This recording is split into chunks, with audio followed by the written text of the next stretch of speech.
네, 이번 시간에는 계속 입자의 파동성을 하는데 그 중에서 드브로이 웨이브의 어플리케이션을 하나 들어보도록 하겠습니다.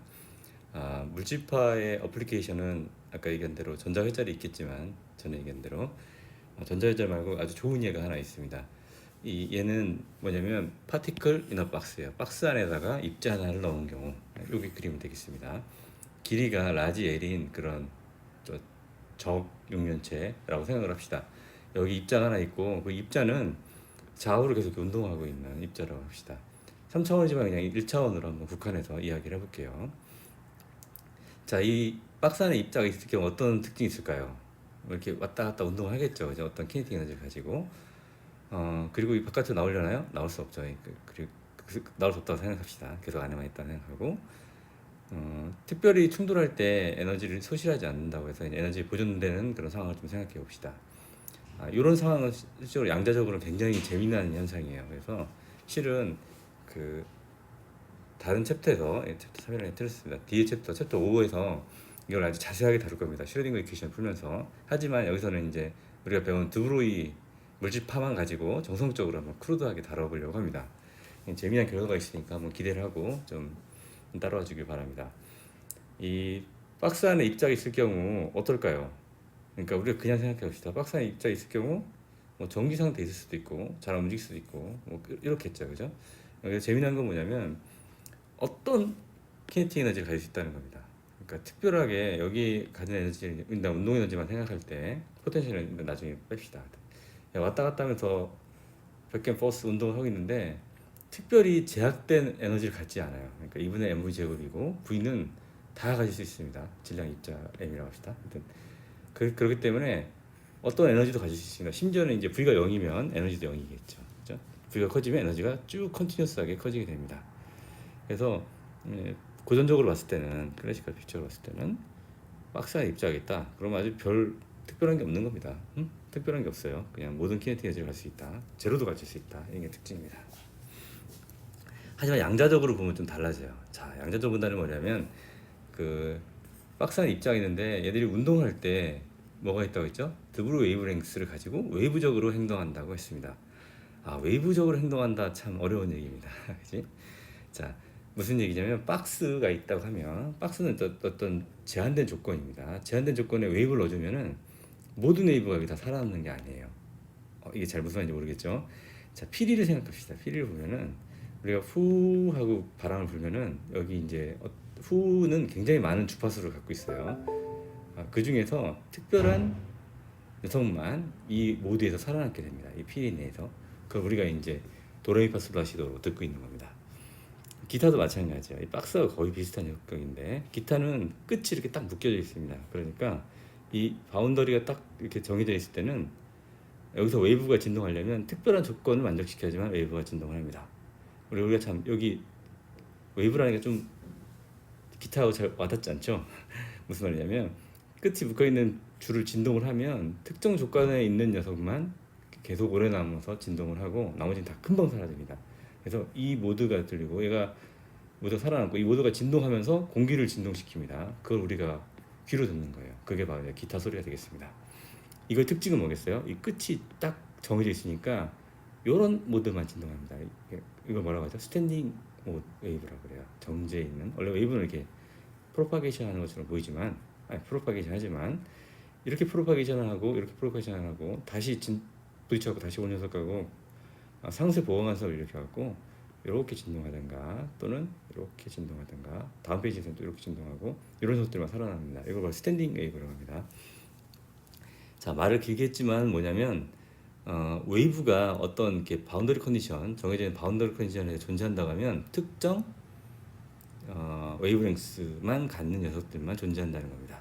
그러니까 예를 들어서 이렇게 되는 거, 이렇게 되는 거, 또는 더 복잡하게 이렇게 되는 것만 존재하게 돼요. 갖고 도레미 만약 이렇게 하다 하면 사실 도레미는 아니지만 도하고 레 사이에 어떤 화음이 아니 어떤 뭐라고 하나 주파수를 갖는 소리를 만들 수 없다는 겁니다. 그게 웨이브의 특징이에요. 굉장히 특징이죠. 자, 그래서 파티클이 웨이브적인 성질을 갖고 있다고 하니까 양자적으로 그 다음에 그 웨이브랭스는 이렇게 드브로 웨이브랭스라고 하니까 한번 적용시켜 봅시다. 자, 어떻게 되는 건지.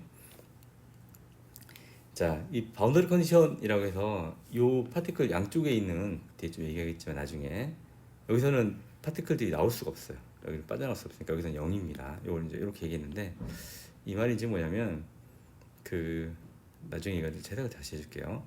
아까 얘기한 대로 파티클 넣어놨다고 하면 이 파티클이 모든 에너지 웨이브 파티클 웨이브 형태로 존재한다고 하면은 모든 웨이브랭스를 가진 녀석들이 다 존재하는 게 아니라 여기서 살아남는 웨이브랭스, 예를 들어서 이렇게 스탠딩 웨이브 형태로 살아남는 녀석들만 존재한다는 겁니다.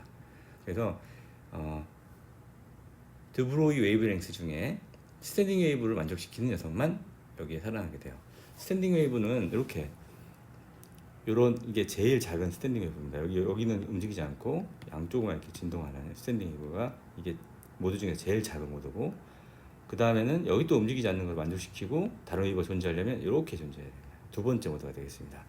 그 제일 작은 거 뭐냐면 요게 되니까 이건 뭐죠? 파장이 이렇게 이쪽으로 이렇게 한 파장인데 이 반 파장이 L에 들어있는 거잖아요. 그러니까 얘는 2분의 람다가 뭐예요? L인 겁니다. 이거의 정수에 해당되는 거, 두 개 있는 거, 세 개 있는 거가 존재를 하게 돼요. 그 정수 N 이렇게 쓸 수 있습니다.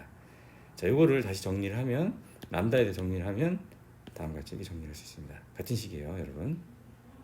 알겠죠? 그리고 N은 뭡니까? N은 1, 2, 3, 4가 되겠습니다. 그래서 다시 얘기하면 파티클이 요 바운더리 요런 박스 안에 있으려고 하면, 특히 이제 외부적으로 행동한다고 하면 요런 정상파를 만족시키는 파티클만 존재한다는 겁니다. 자, 이거 다 했습니다.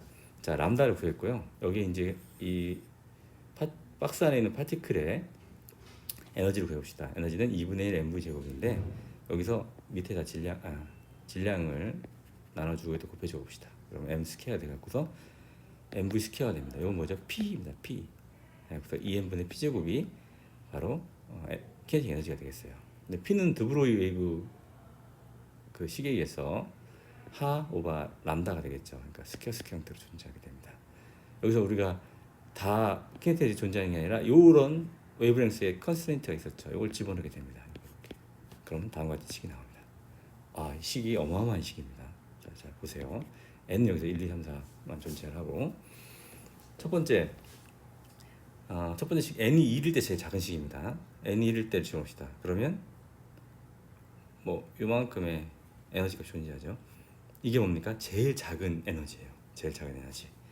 그러니까 하바 스퀘어의 8ml 스퀘어가 이 파티클이 박스 안에 있을 경우에 제일 작은 에너지입니다. 더 작은 에너지는 존재할 수 없습니다. 고전적으로 봐서는 더 작은 에너지 0까지 에너지가 존재할 수 있지만 여기는 그게 아닙니다. 0을 여는 에너지를 가질 수가 없고 제일 작다 하더라도 요만큼 에너지만 갖는 겁니다. 상당히 재미난 얘기입니다. 파티클이 박스 안에 있으면 제일 작은 에너지가 0이 아니라고 합니다. 요만큼 에너지를 가는 거예요. n이 9일 때. 그 다음에 n이 2일 때는 또 이빨에 존재하죠. 근데 그 사이에 값은 있냐 없냐, 에너지가 없다는 겁니다.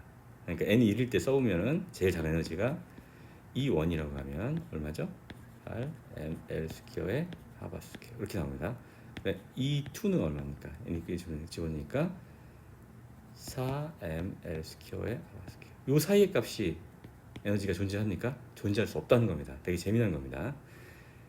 고전적으로는 에너지가 0부터 무한대까지 다 존재할 수 있습니다. 컨티뉴스하게 모든 값을 가질 수 있지만, 양자적으로 보면 그러니까 물 파티클이 외부적 성질을 갖게 되면 미니멈 에너지도 0이 아니고, 그리고 그 미니멈 에너지하고 그 다음 에너지 또는 그 다음 에너지 사이에 어떤 에너지도 존재할 수 없다는 겁니다. 에너지가 참 이렇게 디스크리트하다는 얘기예요. 좀 신기하죠. 자, 이런 얘기입니다. 이 양자라는 말이 뭔지 알아요? 양자? 뭔가 알갱이 됐다는 걸 양자라고 합니다. 알갱이라는 게 특징이 뭐냐면 얘하고 따로따로 떨어져 있다는 거예요. 요 사이가 뭐가 있으니까 없는 겁니다. 요거 양자라고 그래요. 그러니까 여기서는 에너지가 양자화되어 있다고 합니다. 에너지가 이렇게 MV 스퀘어처럼 이렇게 쭉 컨티뉴스하게 갖는 게 아니라 V에 대해서 에너지가 이 값을 갖고 이 값을 갖고 이렇게 갖다는 거예요. 사이 값은 존재하지 않는다.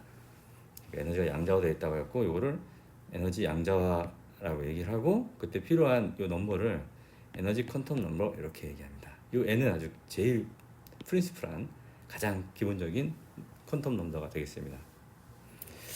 여러분, 공을 박스 안에 넣어놓고 나서 에너지 양자가 되는 걸 느낀 적 있어요? 느낀 적 없을 겁니다. 왜냐면은 이 값이 계산해 보면 금방 알아요. 자, 한 1kg짜리를 1m 박스 안에 넣어놓읍시다. 그럼 이게 얼마 되죠? 1, 1. 그래야 오더고요. 가장 낮은 에너지가 얼마인지 보기 위해서 1을 넣읍시다. 그럼 이건 얼마입니까? C-34승이 나와. 이렇게 작은 주울입니다. 작은 에너지가 있습니다. 이게 제일 작은 에너지야. 이건 거의 뭐 0이죠, 0. 그러니까 우리는 박스 안에다가 이렇게 그 공을 넣었을 경우에 제일 작은 에너지는 우리가 0이라고 생각을 해요. 멈춰있는. 근데 자세히 보면은 C-34승 줄의 에너지가 제일 작은 겁니다. 근데 이거 우리가 인간이 구분하지 못하죠. 그래갖고서 이건 그냥 0이라고 생각을 하게 됩니다. 클래식하게 그럼 맞는 게 되겠죠. 예, 여러분, 그 다음 슬라이드 넘어와서 uncertainty principle, 우리나라 말로는 불확정성 원리에 대해서 공부해 보도록 하겠습니다. 전 페이지에서 우리가 뭘 배웠냐면 바로 그 입자가 파동성을 갖기 때문에 입자가 박스 안에서 스테이셔너리하게 오래 존재하려면 여기서 파동성을 갖고 있어야 되는데, 그 파동 중에서 스탠딩 웨이브, 파동 중에서도 모든 파동이 존재하는 게 아니라 이렇게 바운더리 컨디션이 있으면 특정 파동만이 이런 조건을 만족하는 정상파만 스탠딩 웨이브가 존재하게 됐습니다. 그러니까 입자가 파동성을 지니고 있기 때문에 이 파티클이 입자가 이 박스 안에 있으려면 정상파의 성질을 갖고 있어야 된다라는 것을 얘기를 했어요. 그래서 끌어내는 것이 바로 여기에 미니멈 에너지가 되겠습니다. 여기 보면 n 넘버에 따라서 이제 에너지가 달라요. 그러니까 에너지가 하나하나 이렇게 양자화되어 있다고 얘기를 했고, 미니멈 에너지가 0이 아니라는 것을 얘기를 했습니다. 이거 왜 그러냐면 입자가 파동성을 지니고 있기 때문에 그런 거예요. 그러면 입자는 항상 파동의 궁극의 성질을 지니고 있다는 얘기입니다. 그래서 우리가 파동을 잘 알면은 입자에 대한 어떤 일반적인 어떤 제너럴 컨클루전을 끌어낼 수 있어요. 입자는 파동성이 있기 때문에 제너럴리 어떻다라는 겁니다. 그게 바로 이제 uncertainty principle입니다. 불확정성 원리. 불확정성 원리는 뭐냐면 우리가 뭔가를 알려고 할 때 항상 uncertainty, 불확도가 존재한다는 겁니다. 우리가 오늘 굉장히 물리가 프리시전하게 정확하게 뭘 안다고 생각하지만 사실은 알에 있어서 한계가 있다라는 거고, 자연이 원래 그렇게 돼 있다라는 겁니다. 왜냐하면 파동의 성질을 지니기 때문에 그래요. 자, 그거에 대해 좀 알아봅시다. 부제는 인트리식 웨이브 프로퍼티니까 아주 근본적인 원초적인 웨이브의 성질이에요. 근데 파티클이 갖고 있다라는 얘기입니다. 참 뭔지 좀 궁금하죠? 좀 알아보겠습니다. 결론적부터 얘기해 줄게요. 뭐냐면 이겁니다. 결론이 이겁니다. 수학적으로 보니 잘 모르겠죠, 그죠? 이건 웨이브 넘버고 웨이브랭스하고 관계에 있는 넘버예요. 델타라는 것은 그에 대한 불확정성입니다. 그러니까 이게 커지면 K를 잘 모른다라는 얘기고, X는 포지션에 대한 겁니다. 그러니까 델타가 써 있으니까 포지션에 대한 불확정성입니다. 그러니까 X 포지션에 대한 정확성하고 그 다음에 웨이브 넘버, 웨이브 랭스에 대한 정확도가 어떤 것보다 항상 크다라는 결론이 내립니다. 특이하죠. 자, 어떤 건지 한번 좀 알아봅시다. 불확정성 원리는 실은 제가 불확정성 원리를 처음 공부할 때 이거 내가 발견해서 될 걸 하는 생각을 했습니다. 왜냐하면 개념적으로 너무 핸디하고 그냥 너무 와닿기 때문에 참 좋다는 생각했었는데, 실은 하이젠버그가 불확정성 원리를 발견하기 위해서 굉장히 복잡한 행렬 매트리스를 풀게 됩니다. 그러면서 이상한 성질이 나와요. 그리고 한참 고민합니다. 나중에 그게 그 파티클이 웨이브적 성질을 갖기 때문에 웨이브로부터 오는 거라는 것을 나중에 보어하고의 디스커션을 통해서 꺼냈다고 합니다. 그러니까 어떻게 보면 굉장히 재미난 거겠죠. 한번 기대 한번 봅시다. 처음에 불확정성 원리를 잘 알려면 파티클의 웨이브적 성질이기 때문에 웨이브를 좀 잘 알아야 돼요. 그래서 쉬운 웨이브부터 한번 시작을 하겠습니다. 자, 일단은 어떻게 시작하냐면 그 가장 간단한 웨이브 프로파게이션을 생각을 해요. 우리 배웠습니다. 어떻게 쓰지죠? 이렇게 써집니다. 이렇게 y는 a의 코사인 오메가 t 마이너스 kx라고 하면 웨이브 넘버가 k이고, 웨이브 넘버라는 것은 2파이 내에 얼마나 웨이브랭스가 많이 존재하는지, 한 파장이 얼마나 많이 존재하는지를 보여주는 겁니다. 웨이브의 넘버예요. 한 파장, 두 파장, 세 파장이 있습니다. 그죠? 파장, 두 파장. 여기 2파이다. 이 파이다. 이 파이 안에 세 개의 웨이브 넘버가 있다 이렇게 얘기를 하면 됩니다. 그게 바로 이제 수학적인 걸 표현하게 됩니다. 오메가는 각긴동수락에서 얼마나 빨리 진동하냐는 얘기고 이 파이를 얼마나 한 주기에 얼마나 도냐에 따라서 달려 있습니다. 자 이렇게 표현하는데 이걸 한번 그려보려고 그래요. 자 그냥 한번 그려보겠습니다. 어디로 가냐면 그냥 쉽게 여기를 봅시다. 여기부터 일단은 옆에 거 다 무시하고 자 이 그래프를 그리게 되면 이렇게 그려집니다. 자 어디로 진행하죠? 이쪽으로 진행하는 겁니다. 이쪽으로 진행하는 오메가로 진동하고 웨이브 넘버가 k인 그런 표현식이 바로 여기에 y equal a 코사인 오메가 t 마이너스 kx가 되겠습니다. 자 여기서 잘 봐야 됩니다. 우리가 웨이브는 포인트에 존재할 수 없어요. 왜냐하면 웨이브를 우리가 그릴 때 항상 이렇게 존재합니다. 왜냐하면 이만큼의 x 포지션에 어떤 위스가 존재한다는 얘기입니다. 그죠? 근데 이 위스를 내가 굉장히 작게 한번 봅시다. 작게. 자, 그게 바로 이겁니다. 이거. 아주 작게 봤을 때는 웨이브의 한 파장의 어떤 부분만 보여줄 것 같아요. 이렇게. 그러면 얘는 포지션에 있어서의 불확도, 그러니까 여기 아니면 여기가 되겠죠. 그죠? 요 안에 존재하게 됩니다. 그러니까 불확도는 굉장히 작게 그려지게 돼요. 반면에 웨이브를 여러 개를 지나게 되면 불확도는 굉장히 커지게 됩니다. 이건 이해했죠? 그죠? 자, 그 다음에 여기서 한번 봅시다. 여기서 웨이브랭스가 어떻게 나오는지 한번 그려볼게요. 어떻게 그려질까요? 한 주기가 다 나눠지지 않기 때문에는 뭐 이렇게 그릴 수도 있고, 뭐 심하게 그리겠습니다. 이렇게 그릴 수 있겠고, 아주 다양하게 다 각자의 길을 갈 수 있겠습니다. 그죠? 사실 요만큼만 보면 웨이브랭스를 알기에는 좀 무리가 있는 겁니다. 적어도 이렇게 한 주기는 가야지만 웨이브랭스 좀 잘 알 수 있겠죠. 그죠? 근데 한 주기가 굉장히 짧은 거야. 그럼 어떻게 돼야 돼요? 여러 주기가 가면 좋습니다. 예를 들어서 우리가 책이 있다고 합시다. 책을 어떻게 그릴까? 책이 있다고 그래요. 책 한 장의 두께, 챕터 아니야. 이거 한 페이지의 두께를 재고 싶어요. 어떻게 재죠? 요거를 마이크로미터로 재면 돼요. 그지? 하지만 제일 쉬운 건 뭐예요? 얘를 100장을 모아. 그 다음에 그거를 마이크로미터로 재요. 그 다음에 100으로 나누면 되겠지. 그죠?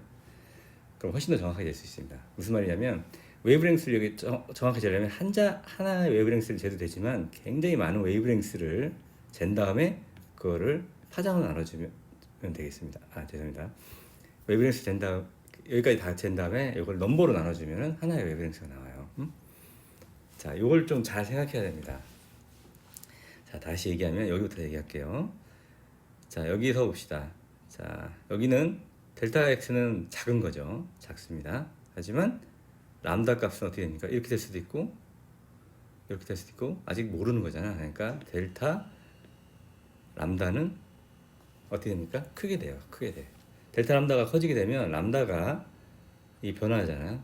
람다가 k에 대한 값입니다. 정확하게 이렇게 나오지만 어쨌든 간에 람다가 바뀌면 k도 바뀌어요. 그러니까 역시 람다의 불확도가 올라간다는 얘기는 k의 불확도가 올라간다는 얘기 같아요. 그래서 델타 x가 작아지면 델타 k가 커진다라고 얘기했습니다. 다시 얘기하면 웨이브의 어떤 위치적인 불확도가 굉장히 작다고 하면 이렇게 그려지니까 불확도가 굉장히 작겠지만 얘 웨이브랭스 정보, 그다음에 웨이브랭스 정보로부터 오는 이 k 정보는 굉장히 불확실성이 높아진다는 겁니다. 정확하다는 얘기입니다. 반면에 얘를 키워봅시다. 이렇게. 그럼 어떻게 됩니까? 델타 x는 굉장히 커지죠. 하지만 우리는 굉장히 정확한 이렇게 하나, 둘, 셋 이런 웨이브랭스에 대한 정보를 좀 더 정확하게 알 수 있어요. 그 웨이브랭스의 정확성을 알기 때문에 역시 또 k에 대한 정확도, 웨이브랭 넘버에 대한 정확도도 잘 알 수 있습니다. 그래서 이때는 델타 k, 그 웨이브 넘버의 정확성을 굉장히 줄일 수 있다라고 얘기해요. 그러니까 무슨 말이냐면 얘가 작아지면 얘가 커지고 얘가 커지면 얘가 작아진다. 이렇게 서로 연결되어 있다고 할 수 있습니다. 이게 바로 뭐의 특징이에요? 지금 웨이브의 기본 특징이라는 겁니다. 웨이브의 기본 특징. 자, 이해했습니까? 예, 이해하셔야 됩니다. 그래서 두 개를 만약 곱했을 경우 어디예요? 어느 정도 이하로는 줄일 수 없다라는 결론이 나옵니다. 그게 바로 그 불확정성 원리의 아주 기본이 되겠습니다. 아직 불확정성 원리에 가진 않았지만 일단은 델타 K하고 델타 X가 곱했을 경우에 어느 값 이하로는 떨어지지 않는다는 거. 왜냐하면 이거 값이 이게 커지면 이게 작아지고 얘가 죄송합니다. 이게 작아지면 얘가 커지고 또는 얘가 또 커지면 얘가 또 작아지는 성질이기 때문에 곱해서 어느 이상값, 어느 이하값도 도달할 수 없다는 것을 좀 대충 알 수 있습니다. 근데 우리가 이게 시너소이다란 이런 그냥 단순한 웨이브만 생각했는데 우리는 실은 웨이브 패킷에 대해서 관심이 있어요. 왜냐면 파티클을 표현하려면 프리퀀시 하나가 안 됩니다. 여러 가지를 해야지 파티클을 표현할 수 있어요. 그렇기 때문에 웨이브 패킷에 대해 관심이 있고 여기서 나오는 그룹 벨러시티가 이제 파티클 무빙한 속도랑 같다고 하니까 역시 의미 있다고 할 수 있습니다. 그 웨이브 패킷인 경우가 조금 복잡합니다. 그래서 요거는 3학년 때 양자역학에서 시작하자마자 배우게 됩니다. 그래서 이 K하고 X에 대한 어떤 제너럴 릴레이션이 있어요. 그걸 뭐냐면 프리오 트랜스폼이라고 합니다. 이렇게 나오거든. 아직 처음 보나요? 수리물리 때 배우니까 현대물리에서는 이거 사실은 그렇게 다루지 않고 이제 맛배기만 보여줍니다. 양자역학 수리물리를 배우고 양자역학 할 때 바로 여기부터 시작을 해서 양자역학을 시작을 하게 돼요. 자, 이제 뭐 간단히만 보게 되면 뭐냐면 어떤 K 스페이스의 값입니다. K 값으로 나온 값인데 그거를 코사인을 취해주고 뭐 익스포넨트 쓸 때도 있겠지만 프로 트랜스폼을 취해주면 K에 대해 접근하기 때문에 이제 X 정보가 남게 돼요. 그리고 거꾸로 여기에 대해서 프로 트랜스폼을 취해주면 인버스로 K 값이 나옵니다. 그러니까 X하고 K에 대한 릴레이션인데 이걸 한번 봐요. 자, X가 나왔습니다. 아까 우리가 제일 쉬운 거 이거 봅시다. X가 시너소이다라는 것을 쫙 써줍니다. 그럼 X가 굉장히 길게 나왔죠. 이렇게. 그럼 어떻게 나올까요? K는 아까 여기처럼 그렇습니다. X가 굉장히 길게 우리가 이걸 봤다. 그럼 어때요? K는 정확하게 측정할 수 있습니다. 왜냐하면 웨이브렉스를 정확하게 측정하기 때문에 K 값은 한 값으로 딱 이렇게 나오게 됩니다. 만약에 내가 이걸 줄여서 이렇게만 측정했다 합시다. 그럼 얘는 어떻게 나올까요? 밑에 값은 이렇게 정확하게 하나 값으로 나오는 게 아니라 이렇게 브로드하게 이렇게 나오게 됩니다. 이렇게 돼요. 신기하죠, 그죠? 자, 그 값이 바로 이제 이런 값이에요. 얘를 좀 잘라갖고 이렇게 봤다 합시다. 그러면 이렇게 여러 가지 주파수가 있다고 하면 K가 하나로 나오는 게 아니라 이렇게 브로드하게 나오게 됩니다. 그 다음에 얘를 좀 줄여서 봤다. X 값을 굉장히 작게 봤다. 그러면 이건 일반적인 다 웨이브 폼들입니다. 줄여서 봤다. 그러면 얘가 넓게 나오고 얘를 나중에 넓게 봤다. 그러면 얘가 또 줄여서 나오는 이런 값이 되겠습니다. 줄여서 나오면 K가 넓게 나오고 얘를 넓게 보면은 또 K가 좁게 나오고 뭐 이런 얘기입니다. 아주 넓게 보면 이제 하나로 나오는 이런 얘기예요. 이거는 사실 프리 트랜스폼을 통해서 하는 건데 일단 여기까지 하지 않고 이거는 퀄리테이티브하게만 이해를 하고 나중에 양자역학을 통해서 좀 배워보기 바랍니다. 그래서 이제 이건 웨이브 파켓에 대해서 그냥 통하는 하지만 우리가 그냥 시너소이달 웨이브로부터 한번 설명을 했습니다. 그래서 다시 얘기하면 델타 X하고 델타 K가 두 개를 곱할 경우에 항상 어느 값 이하로 뭐 항상 뭐 아니지만 어떤 간에 좀 릴레이션이 있다는 걸 알았습니다. 얘를 줄이면 커지고 커지면 줄이고 이런 값을 알았어요. 그거를 이런 프리오 트랜스폼으로부터 계산을 하게 되면 이 값이 2분의 1 값이 나옵니다. 묘하게. 그래서 요거 일단은 받아들여 주시고 요거 릴레이션만 잘 알아주면 됩니다. 델타 K하고 델타 X하고 요 값이 공교롭게 한 2분의 1이라는 겁니다. 요거는 뭐예요? 나중에 양자역학에서 다시 배우지만 웨이브의 기본 성질입니다. 웨이브가 있다고 하면 웨이브는 항상 자기 위치하고 자기의 웨이브 넘버하고의 어떤 불확도가 있어요. 굉장히 작게 표현하면 델타 K에 대해 잘 모르고 높게 표현하면 델타 X에 대해서 모르는 그런 성질이 있습니다. 이 성질이 파티클이 그대로 갖고 있다고 하이젠버그는 믿었습니다. 그래서 우리가 아는 이 식 갖다가 드브로이 웨이브 식을 조금 변형을 해서 다음의 식을 도달하게 됩니다. 한번 볼까요? 일단은 K부터 시작합시다. K가 바이 데피니션 이렇게 2파이 오메가 람다의 식으로 나오죠. 그죠? 자, 그 다음에 여기서 뭘 할까? 자, 이거 드브로이 웨이브랭스가 있죠? 바꿔봅시다. 이걸 드브로이 웨이브랭스는 P 이퀄 하 오버 람다 이렇게 나옵니다. 그러니까 얘는 어떻게 됩니까? P하고 하로 쓸 수 있죠. 다음과 쓸 수 있습니다. 이렇게. 자, 이해했습니다. 그죠? 어느 거 람다를 그냥 바꾸면 돼요. 자, 그 다음에 얘를 P에 대해서 정리를 합시다. 그러면 나머지 요 식을 다 뒤로 넘기면 되겠습니다. 그래서 다음과 같은 식으로 나오게 됩니다. 이해했습니까? 자, 여기서 2도 상수고 파이도 상수고 하도 플랑크 상수가 돼요. 변수는 이제 K밖에 없고 만약에 K가 변할 경우에는 그 중에 P가 변한다 이렇게 얘기할 수 있습니다. 그래서 이렇게 변화량을 취해주면 델타 P는 다음과 같은 델타 K 형태로 나올 수 있습니다. 자, 이게 뭡니까? 자, 델타 K는 이제 P식으로 바꿀 수 있죠. 그렇죠? 델타 K를 P식으로 바꾼 다음에 델타 K 대신에 여기다 집어넣어 봅시다. 그러면 어떻게 나오냐면 여기 2파이가 밑으로 와서 요 식이 나옵니다. 이렇게. 어렵지 않습니다. 그냥 집어넣으면 돼요. 그렇죠? 자, 그리고 뭐 그러니까 2파이 하를 우리가 하바라고 이렇게 표현했다고 배웠으니까 이렇게도 쓸 수 있습니다. 자, 여기 보면 이게 하바 하바의 반 뭐 이렇게 나오는데 일단 해석부터 합시다. 그러니까 델타 X하고 델타 P, 그러니까 위치의 불확도하고 모멘텀의 불확도, 파티클이 있다고 하면 파티클의 위치하고 파티클의 모멘텀에 대한 불확정성은 항상 어떤 것보다 크다라는 얘기입니다. 어떤 것보다 커요. 그래서 위치를 정확하게 측정한다는 얘기는 이게 0이잖아요. 그죠? 그럼 이게 값이 어떻게 됩니까? 굉장히 큰 값이 돼갖고 이 값 이상을 만든다는 얘기입니다. 거꾸로도 가능합니다. 그래서 결론이 뭐냐면 동시에 파티클의 위치하고 모멘텀을 정확하게 측정할 수 없다입니다. 하나의 정확성이 올라가면 하나의 정확성이 내려간다 라는 얘기입니다. 그게 바로 하이젠버그의 불확정성 원리, uncertainty principle이 되겠습니다. 자, 여기서 중요한 거는 뭐 2분의 1 이런 게 중요한 게 아니에요. 뭐예요? 하라는 게 중요한 겁니다. 하와 하 다 비슷해. 뭐냐면 이게 다 10^-34승 정도 오도입니다. 굉장히 작은 오도로 존재한다는 거고 그만큼의 불확도를 갖고 우리가 측정한다는 얘기입니다. 10^-34승은 어때요? 굉장히 작습니다. 그러니까 우리 고전적으로 봤을 때는 위치의 불확도하고 모멘트의 불확도가 없는 것처럼 보여요. 10^-34승 정도의 불확도니까 생각해 봤어요? 이거 금방 나옵니다. 우리가 파티클은 수미리 단위로 측정을 해요. 수미리. 그러니까 파티클 하나 있다고 하면 여기가 여기서 1mm. 그럼 조금 파티클 있다고 합시다. 그럼 이 불확도가 델타 X는 C-3승 이렇게 미터 이렇게 나옵니다. 그죠? 여기다 집어넣어 봐요. 그러면 자, 집어넣어 볼까요? 자, 이렇게 집어넣읍시다. 그럼 모멘트의 불확도 얼마나 나오겠어요? 어마어마해요. C-33승 아니 C-30승이 나옵니다. 이만큼 C-30승의 불확도가 있어요. 그럼 우리는 정확하게 측정했다고 봅니다. 고전에서는 C-10승만 가도 거의 제로로 나와요. 컴퓨터도 C-20승은 다 제로로 놓습니다. 그렇기 때문에 C-30승은 제로입니다. 제로. 그러면 아주 정확하게 측정했다 이렇게 얘기할 수 있어요. 이해했습니까? 하여튼 불확정성 원리에 대해서 처음에 배워봤고, 불확정성 원리는 뭐냐면 그 파티클이 웨이브 성질을 갖고 있기 때문에 웨이브 갖고 있는 아주 기본적인 성질이 불확정성이에요. 웨이브는 항상 이런 성질을 만족합니다.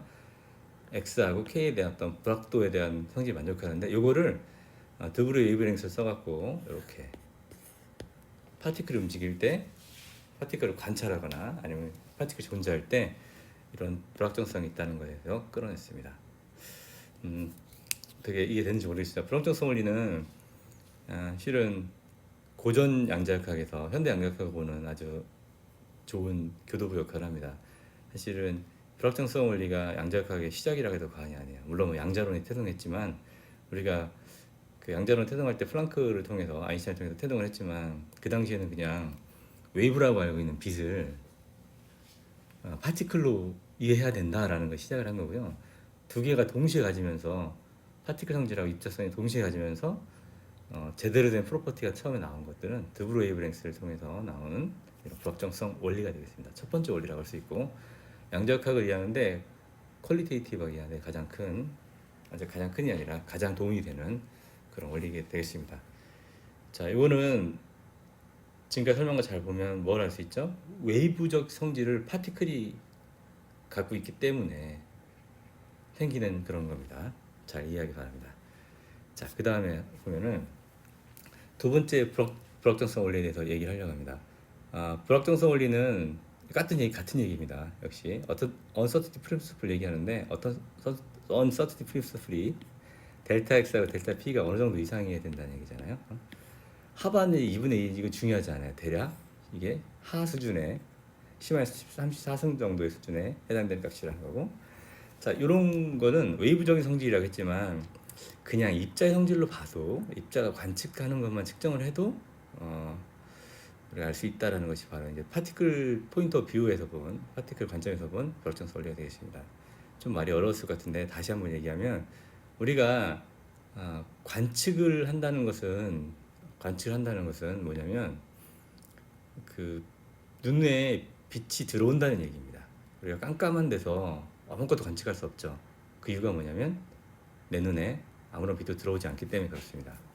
그 내 눈이 여기 있다고 하고, 눈 어떻게 그릴지 모르겠는데 하여튼 내 눈이라고 합시다. 여기에 당구공이 보이는 이유는 깜깜한 아무것도 보이지 않습니다. 그냥 빛이 와서 빛이 여기 스캐터가 돼서 이렇게 들어오는 겁니다. 그러면 내가 아 여기 당구공이 있구나라는 것을 알 수 있죠. 예? 자, 그래서 디텍션이라는 것은 항상 뭐가 수반돼요? 이렇게 포톤이 수반됩니다. 포톤. 그리고 뭐가 수반되냐면 포톤의 콜리전을 통한 이렇게 스캐터링이 수반되는 겁니다. 파티클적인 관점에서 불확정성 원리는 이 포톤의 모멘텀이 얘의 변화를 준다는 얘기입니다. 당구공이 있는데 불을 켜줬어요. 그랬더니 빛이 와갖고서 당구공 부딪히면 당구공이 움직이나요? 움직이지 않죠, 그죠? 그러니까 고전적으로 보면은 이 포톤의 모멘텀이 굉장히 작기 때문에 당구공이 움직이지 않습니다. 하지만 이 당구공만의 질량이 아니라 훨씬 질량이 작은 전자의 경우는 이 입장이 좀 달라져요. 그걸 좀 얘기를 하겠습니다. 자, 여기 이제 전자가 이렇게 움직인다고 가정합시다. 이렇게 움직이는지 안 움직이는지 몰라요, 우리는. 모릅니다. 하지만 빛을 쏘아져 갖고 전자가 탁 스캐터가 일어나 갖고 빛이 우연히 이쪽으로 들어오게 되면 마이크로스코프입니다. 현미경이라고 하죠. 여기서 딱 보게 되면 아 여기 전자가 있구나라는 걸 알 수 있습니다.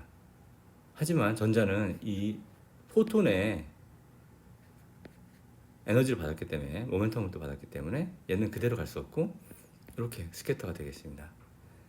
당구공 같은 경우는 워낙 크기 때문에 모멘텀 변화가 있어도 굉장히 작게 갖고 그냥 갈 수 있는데 우리가 관측을 해도 얘가 바뀌지 않지만 당구공 같은 경우는 얘는 전자는 굉장히 작기 때문에 이 관측을 하면 모멘텀이 바뀌어 버려요. 그런 일이 발생합니다. 그러니까 메저먼트라는 것은 포톤이 콜리전이 일어나고 그러니까 일렉트론 관측된 녀석들이 또 모멘텀 체인지가 일어납니다. 그러니까 우리가 이렇게 작은 미시세계를 관측한다는 것은 얘가 이니셜 이렇게 왔지만 나중에 이렇게 변화한다는 겁니다. 요거 변화 없이가 우리가 관측한다는 것은 불가능하다는 얘기입니다. 그게 바로 불확정성 원리예요. 우리가 무언가를 관측하려고 무언가를 쏴주고 얘를 튕기는 걸 우리가 측정하기 때문에 요 작용 때문에 원래 이니셜 컨디션을 이제 파괴한다는 얘기입니다. 좋은 예가 뭐가 있을까요, 여러분? 진흙이 있다고 할까요? 이렇게 진흙이 있는데 진흙 전에 이제 이렇게 강철이 있다고 합시다. 강철은 변하지 않죠, 그죠? 우리 손을 갖다 댑니다. 이렇게 손을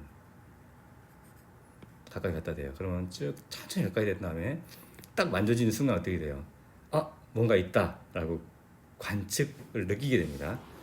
관측을 했다고 생각을 해요. 그 다음에 불을 켜갖고 딱 봐봐요. 그랬더니 얘가 강철이 있구나라는 걸 알 수 있죠. 자, 강철이 변했어요, 안 변했어요? 안 변합니다. 왜냐하면 아주 살짝 같았기 때문에 변하지 않는 거예요. 이게 바로 고전하고 똑같습니다. 당구공하고 같아요. 당구공을 포톤으로 쏴줘갖고 본다고 해서 얘가 바뀌지 않는 것 같습니다. 하지만 여기에 진흙이 있다고 합시다. 진흙. 완전히 이제 진흙이 있고 손을 똑같이 갖다 댄다고 가정합시다. 어두운 데서 지금 살살 갖다 대갖고서 뭔가 딱 만져줘요. 만져진 순간 뭔가 있다 하고 얼른 손을 뗍니다. 그리고 나서 다시 불을 켜놓고 보면 어떻게 됩니까? 진흙이 그대로 있나요? 그렇지 않죠. 이렇게 찌그러져 있죠. 이렇게 내가 이렇게 관측하는 순간 손으로 뭔가 느낀 순간 진흙은 모양이 바뀌어 있습니다. 그러면 원래 내 손에 닿기 전에 걸 보고 싶어요. 그럼 볼 수 있나요? 못 봐요. 우리가 관측이라는 것이 진흙을 모양을 흐트러뜨렸기 때문에 그렇습니다. 이게 바로 양자적인 경우예요. 위에는 대도 관측이 영향을 미치지 않는 그런 영역이 되겠고 이건 고전적인 영역이고 이거는 양자적인 영역이라고 생각하면 되겠습니다. 다시 얘기하면 당구공에다가 포톤을 쏜다고 해서 얘가 바뀌지 않습니다. 모멘텀이. 그러니까 얘 위치하고 모멘텀을 정확하게 측정할 수 있겠지만 전자의 경우는 부딪히면은 전자도 이렇게 모멘텀이 바뀌게 되죠. 그 얘기입니다.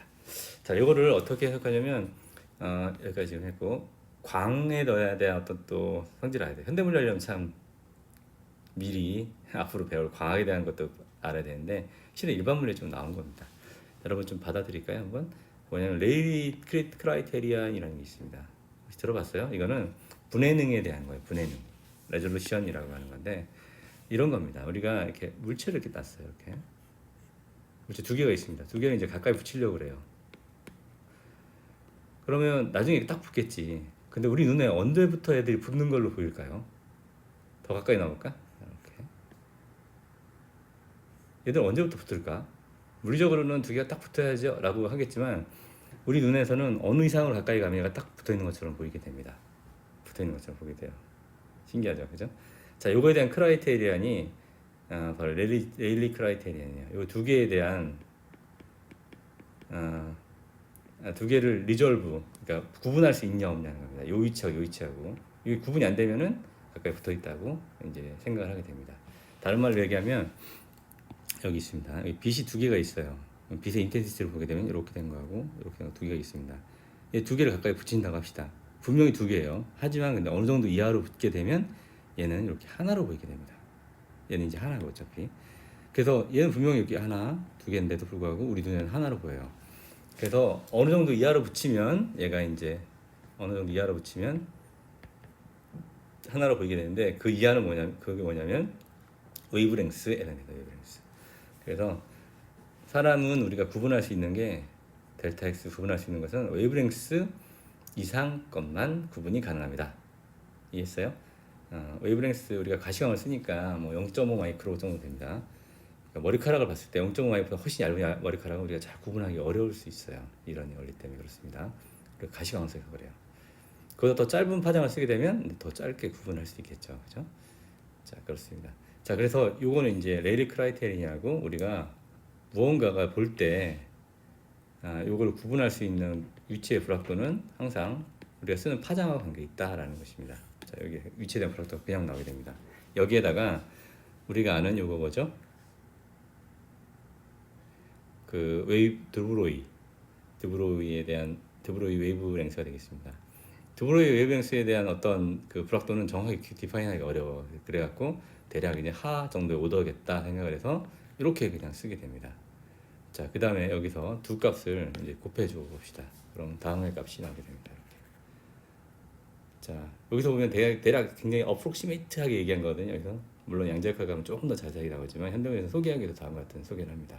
약간 드라이브 할 때 나이브하지만 개념을 전달하기엔 충분한 것 같아갖고 약간 이렇게 전달하게 됩니다. 현대문에서는. 자, 두 개를 곱한 값이 하 이상이었던 값이 나옵니다. 어때요? 이거 뭡니까? 아까 유도한 그 불확정성 원리하고 또 되게 비슷하죠? 거의 비슷합니다. 볼까요? 이거하고 자, 이 값이 되겠습니다. 뭐 2분의 1 차이 나고 하와 차이 나겠지만 거의 이제 같다고 할 수 있습니다. 그래서 아까 중요한 건 뭐냐면 얘가 2분의 1 뭐 이런 거 이 파이가 중요한 게 아니라 이게 하의 오더보다 크다라는 것이 굉장히 중요하게 됩니다. 그래서 이거 역시 아까 얘기했지만 입자적으로 봐도 어떤 매스가 작은 녀석들의 미시세계 녀석들은 이 원리를 엄하게 정의한다라는 것을 알 수 있습니다. 위치하고 그 다음에 모멘텀을 정확하게 측정하는 건 불가능하답니다. 불확정성 원리는 미시세계만 통하는 건가요? 그렇지 않습니다. 아까 혹시 내 이야기 때문에 혼돈할 수 있지만 거시세계도 통해요. 하지만 거시세계에서 적용하다 보면 굉장히 작은 불확도를 받기 때문에 우리가 거의 무시하고 사는 겁니다. 오해하지 않기 바랍니다. 알겠죠? 여기 당구공이 있다고 하면 당구공이 가고 있어요. 빛이 쏴졌습니다. 그때도 당구공이 그냥 가죠.